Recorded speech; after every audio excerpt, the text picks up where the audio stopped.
ગત થોડા સમય પૂર્વે મુંબઈ ખાતે BWNC વેજ રિવજ પગાર ધોરણની મીટિંગ યોજાઈ હતી, જેમાં લેવાયેલા નિર્ણયનું અમલીકરણ 54 દિવસ થયા છતાં ન થતું હોવાના આક્ષેપો કરવામાં આવ્યા છે, તેમજ સરકાર કામદાર વિરોધ નીતિ અપનાવી રહી હોવાનું જણાવવામાં આવ્યું છે।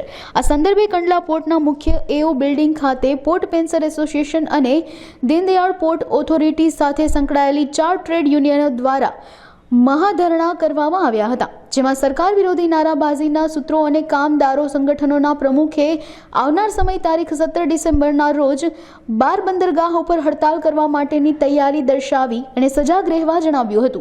આ દરમિયાન પેન્શનર એસોસિએશન પ્રમુખ સહિતના અગ્રણીઓ હાજર રહ્યા હતા। सत्यनारायण प्रेसिडेंट ट्रांसपोर्ट एंड डाक वर्कर्स यूनियन और vice president all India port and डाक वर्कर्स फेडरेशन। आज जो पेंशनर को हमने इसके लिए बुलाया गया था, हमारे फेडरेशन ने 6 फेडरेशन ने गोवा में नक्की किया था ये तारीख को, ये तो 5 तारीख को हमारा डेमोन्स्ट्रेशन करना है। हमारे एम्प्लॉय को गवर्नमेंट जो है वो वेज रिविजन सेटलमेंट को PLR को इम्प्लीमेंट नहीं कर रही करके 5 तारीख को हमने बुलाया था, हमारा डेमोन्स्ट्रेशन यहाँ किया है। इसके बाद 10 तारीख को हमारे पेंशन भाई लोग को सारा 12 बंदरगाहों के साथ में एक डेमोन्स्ट्रेशन करने के लिए नक्की की है।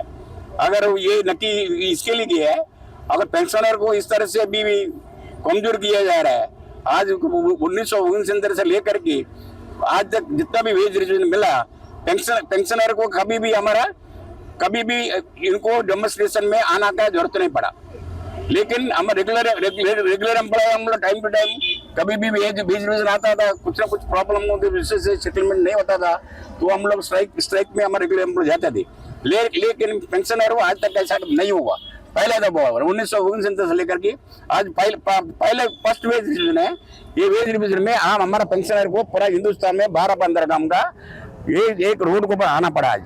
लेकिन गवर्नमेंट की नीति यही है, पेंशन के साथ में रेगुलर का आदमी को भी वेज रिविजन है, दोनों साथ में कंबाइन है। इसका वजह से वो लोग सेटल नहीं कर रहा है। वो फाइल को मूव करके मिनिस्टर ने अपना पास रखा है और मिनिस्टर के पास रखने की जरूरत नहीं है। मिनिस्टर ने ऑलरेडी अप्रूव करके एक बार भेज दिया है। कुछ ऑब्जर्वेशन था, वो ऑब्जर्वेशन लेकर के फाइल को वापस भैया करके तो मिनिस्टर के पास पहुंचा। लेकिन मिनिस्टर आज तक जवाब भी नहीं दे रहा है क्या हो रहा है, कोई बातचीत भी नहीं कर रहा है। और दूसरा जो PLR हमारा एक्ट है, PLR में एक्ट के अनुसार से हमारा 2020 और 21 और 22-23 हमारे भाई लोग को सबको रेगुलर वालों को एडवांस दिया गया है। बाकी हमारे जो रिटायर हुआ है उनको ये 3 साल के अंदर रिटायर हुआ, उनको तो कोई एडवांस भी नहीं, कुछ नहीं, फाइनल पेमेंट भी नहीं हो रहा है। तो उसका वजह से संगठन भी हमारा रिटायर लोग हमारे भाई लोग सब इसके लिए कर रहे हैं। जो रिटायर हो गया कम से कम किसी आदमी को 2 साल का बोनस मिलना चाहिए, किसी को 1 साल का बोनस मिलना चाहिए। ये सब बातें देखते हुए ये गवर्नमेंट की नीति का हमने इसके लिए की है। ये हमेशा हम जलना नहीं देंगे आने वाले दिन में। और 17 हमारा 12 को हमारा नोटिस दिया गया इस तरह से।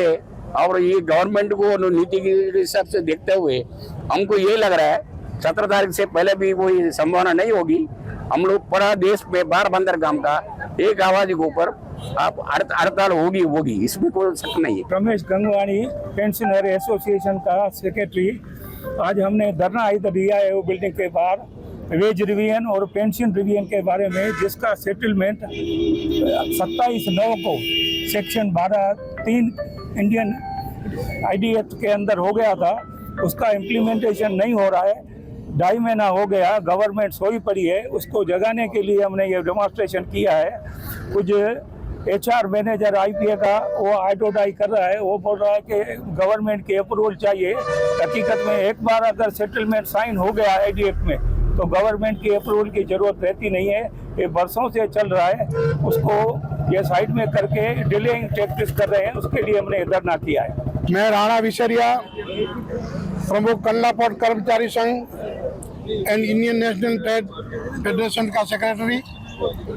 आज मजबूरन पेंशनरों को और कंडला पोर्ट के सभी कामदारों को 5 फेडरेशनों ने जो आह्वान दिया था, गोवा में लास्ट मीटिंग हुआ था, उस मीटिंगों में 5 फेडरेशन 12 मेजर पोर्ट सभी कामदारों को सूचित किया गया था कि अभी हमारा वेज बोर्ड 1.5 साल 2 साल 2.5 साल हो रहा है, जो जिसको पास होना चाहिए मिल जाना चाहिए उसको भी। अच्छा, वेज बोर्ड पास हो गया, उसको 2.5 महीना हो गया, तो भी आज तक वेज बोर्ड पेमेंट करने के लिए, अमलीकरण करने के लिए सरकार की ओर से कोई हम लोगों को सूचना नहीं है। तो हम लोगों ने 5 तारीख को भी धरने का कार्यक्रम किया था कि ताकि गवर्नमेंट को पता पड़े कि कामदार जागरूक हो गए हैं, और कामदारों को अगर यही तरीका रहा तो आगे जाकर के आज पेंशनरों को सबके साथ, पेंशनरों को बुला करके, पेंशनरों का सब कामदार पूरे भारतवर्ष के सभी पोर्टों के कामदारों के साथ आज धरने का कार्यक्रम किया गया है। अब भी मजबूरन कामदारों को कोई शांति को दौड़ने में इंटरेस्ट नहीं है, फिर भी सरकार अगर नहीं समझती है तो शांति भंग भी हो सकती है, सब हड़ताल हो सकती है, सब बंद हो सकता है, सब कुछ कामदार नेता करने के लिए अभी तैयार हो, ऐसा मेरे को दिख रहा है। सभी शांतिपूर्ण कामदार धरने का आज का कार्यक्रम भी, इससे अगले वाला कार्यक्रम भी एकदम शांतिपूर्ण से करने के लिए सबको सूचना दी गई है, उसका अमलीकरण भी हो रहा है। अभी सरकार से हमारी नम्र निवेदन है कि कामदारों की ये भावनाओं के साथ खिलवाड़ नहीं करें, कामदारों की बात सुने, और अगर यही रवैया नहीं रहेगा, कामदारों को नहीं सुनाई देने में आएगा, तो मजबूर होकर के कामदारों को गांधी चिंध्या मार्ग पे या सदंतर काम बंद कराने के लिए या एकदम कंटिन्यूस स्ट्राइक रखने के लिए भी मजबूर होना पड़ेगा। तो सभी कामदारों को हमारे यहाँ से आज ये सूचित किया जाता है कि हमारा मजबूरी से कोई लाभ नहीं ले, सरकार को भी समझ में आए कि कामदारों को अभी छेड़ने जैसा नहीं है, कामदारों को सताने जैसा नहीं है।